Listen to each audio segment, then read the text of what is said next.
Sang YouTuber mengatakan bahwa mereka itu dipaksa oleh perusahaan untuk kepentingan komersil.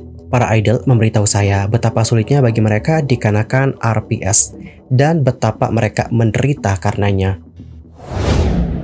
Hi everyone, I'm Mr. Kim. Welcome back to my YouTube channel.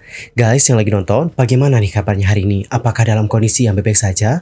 Atau mungkin ada dari teman-teman yang lagi dalam kondisi enggak baik saja? Entah itu dikarenakan lagi galau, lagi sakit, atau lagi banyak banget nih masalahnya. Apapun itu, tetap semangat, don't give up. Well, Yorobun, dalam video kali ini kita bakal bahas tentang Sing Zodiac yang sudah buka suara soal shipper BXB. Lantas, bagaimana informasi selengkapnya? Yuk mari kita kepoin bareng-bareng. Jadi Yorobun, dalam artikel yang diterbitkan oleh kpopchat.net dituliskan bahwa Sing merupakan salah satu member dari grup Zodiac yang berasal dari Hong Kong. Sejak awal, Sing Zodiac telah menarik banyak perhatian dikarenakan visual dan bakatnya. Selain itu, tingkahnya yang dikenal random dan unik juga kerap kali mendapatkan banyak perhatian dari para penggemar. Sing juga dikenal dekat nih dengan member Zodiac asal Indonesia yaitu Zayan. Sing bersama dengan Zayan dan Leo bahkan mendapatkan julukan Za Le Sing dari penggemar dikarenakan hubungan dekat ketiganya. Bersama grupnya, Zodiac dan juga Sing perlahan naik dan juga menggait banyak penggemar. Peningkatan grup tersebut juga terlihat dari penjualan album mereka yang terus meningkat setiap comeback. Zodiac juga terus melebarkan sayap menjangkau para penggemar. Salah satunya adalah bergabung dengan aplikasi chat berbayar dari Mnet. Pada aplikasi tersebut, para member Zodiac bisa berkomunikasi dengan para penggemar seperti pada aplikasi chat yang lain. Para penggemar harus mengeluarkan biaya ini terlebih dahulu untuk berlangganan dan bisa chat dengan member Zodiac. Nah, baru-baru ini Sing Zodiac itu menarik perhatian usai membalas chat dari penggemar terkait BXB atau Boy X Boy di aplikasi berbayar tersebut. Chat itu dibagikan oleh akun TikTok @ladi.yang, kemudian diunggah ulang nih di akun Twitter @starpes. Pada chat yang dibagikan, Sing Zodiac terlihat memberikan pernyataan tegas tentang shipper BXB. Sing membalas chat penggemar dengan menuliskan, "Putus sama Leo." Terus Sing menanyakan, apanya yang putus? Kemudian dia menjelaskan, "Bangun, saya lelaki normal." Chat dari Sing yang memberikan pernyataan tegas tersebut pun kemudian menarik perhatian para netizen. Banyak yang lantas memuji Sing dikarenakan ketegasannya terhadap penggemar shipper BXB. Well, jadi seperti itulah bagaimana isi artikel dari kpopchat.net yang sudah membahas tentang bagaimana Sing Zodiac yang memberikan penjelasan kepada penggemarnya tentang shipper BXB. Wow, debak. Jujur ya, aku tuh selalu banget loh sama Sing karena dia tuh tegas banget akan hal yang satu ini. Dan guys, kalau kalian sendiri gimana nih pendapatnya? Antar komen ya di kolom komentar. By the way, setelah Sing menjelaskan kepada penggemarnya tentang shipper BXB ini, aku pun kayak tertarik guys untuk mengulik lebih dalam tentang dunia pershipperan. Tapi disclaimer dulu, di sini kita nggak akan bahas tentang shipper tertentu, idol tertentu, atau agensi tertentu. Enggak, tapi kita bakal bahas tentang dunia pershipperan secara umum. Dicatat secara umum, oke? Untuk pertama, mungkin aku akan jelaskan dulu sama kalian apa itu shipper.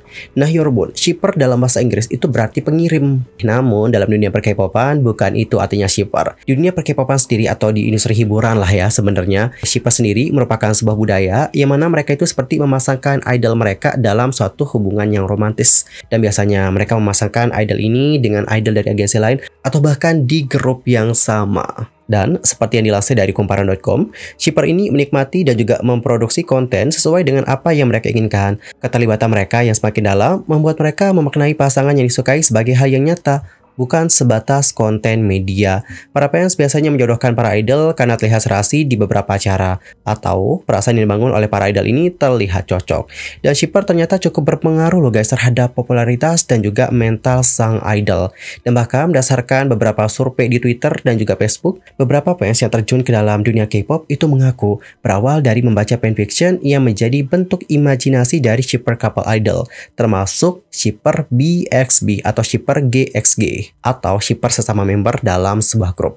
Tapi guys, perlu dicatat ya, dunia pershipperan di masa sekarang itu bukan hanya terjadi di kalangan penggemar K-pop saja, tapi hampir di semua kalangan. Entah itu kepada para penggemar drama, sampai juga masuk ke dunia influencer. Ada loh teman-teman penggemar yang juga menshipperkan influencer ini dengan influencer itu. ada. Dan Yorobun, kalian tahu nggak sih, dikarenakan bagaimana benefit dari budaya pershiperan ini, ada agensi yang memaksa idol mereka untuk melakukan gay skinship. Jadi Yorobun, ceritanya ada seorang dance trainer idol sekaligus seorang YouTuber, kita sebut saja sebagai YouTuber A, pada tanggal 13 Januari 2021 membagikan sebuah video.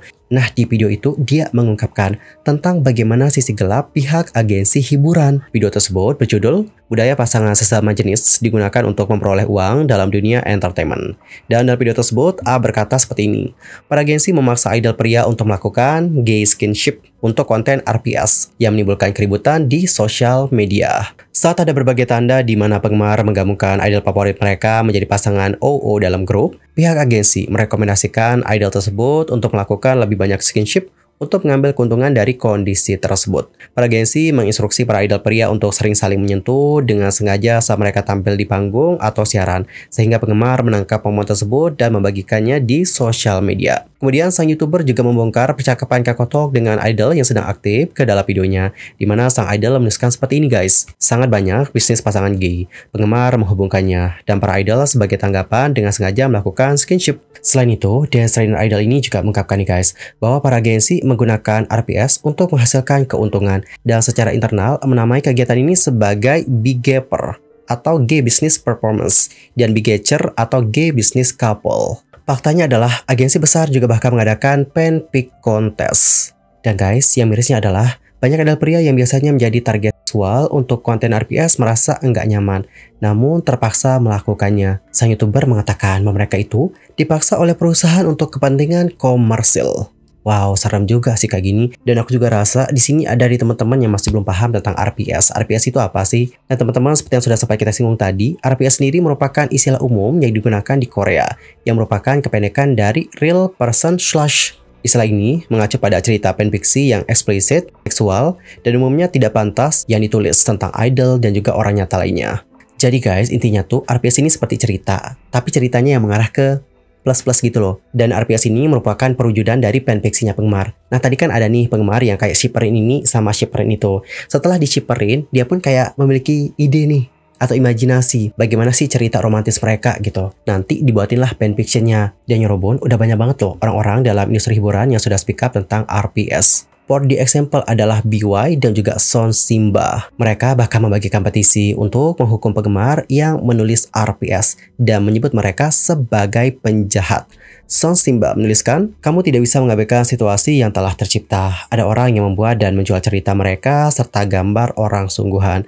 Mereka menganjurkan penyimpangan, tetapi adakah orang yang sibuk menyembunyikannya?" Dan Yorobun, mengenai apakah agensi mengetahui tentang fanfiksi seperti ini, In Ji-woong mengatakan bahwa dia telah memberitahu beberapa perusahaan tentang masalah ini. Tentu saja, entah agensi sendiri tidak menyadarinya atau tidak, banyak idol yang mengetahui semua tentang masalah ini. In Ji-woong melanjutkan dengan mengungkapkan bahwa ketika dia bekerja dengan para idol, banyak bintang yang mengakui bahwa mereka menderita akibat RPS. Lebih lanjut, beliau mengatakan, "Sebenarnya, saya banyak memberitahu agensi tentang hal itu. Saat kami bekerja bersama di lokasi syuting, para idol memberitahu saya betapa sulitnya bagi mereka dikarenakan RPS dan betapa mereka menderita karenanya."